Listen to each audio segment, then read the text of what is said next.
And now to a report on the resilience of the Indian economy. India's Commerce Minister Piyush Goyal has said that the country will not bow down to anyone. For his part, India's Chief Economic Advisor V. Anantha Nageshwaran has said that tariff-related uncertainties will dissipate sometime into the third quarter of the current financial year. Nageshwaran has also said that the situation will be resolved sooner than later. DD India's Tripti Tripathi has more.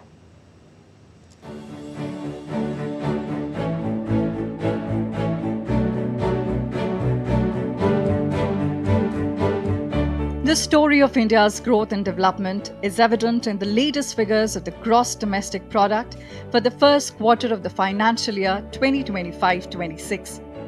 The recent spike in India's GDP is dominated by powerful performance in multiple sectors. According to data released by the Ministry of Statistics and Program Implementation, the country's real GDP grew 7.8% in the first quarter of financial year 2025-26 as compared to 6.5% growth during first quarter of financial year 2024-25. Nominal GDP has witnessed a growth of 8.8% in first quarter of financial year 2025-26. Agriculture and allied sectors observed a real gross value added growth of 3.7% as compared to the growth rate of 1.5% registered in first quarter of the last financial year. Manufacturing and construction sectors registered more than 7.5% growth. The tertiary sector recorded 9.3% growth at constant prices compared to 6.8% in first quarter of financial year 2024-25. The government final consumption expenditure registered 9.7% growth in nominal terms. Gross fixed capital formation recorded 7.8% growth at constant prices compared to 6.7% in first quarter of financial year 2024-25.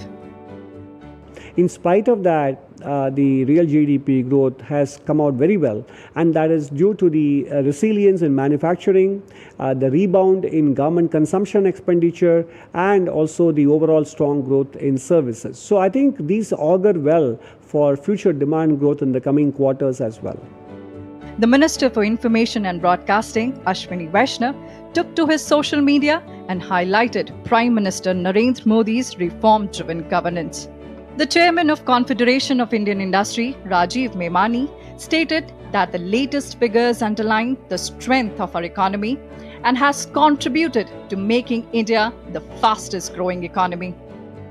Various industrialists and economists resonated India's growth and how the nation is moving towards building a global mark.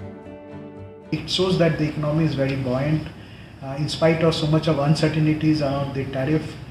But still, it has done so well, and one of the main reason has been some of the initiatives which has been taken by the government also.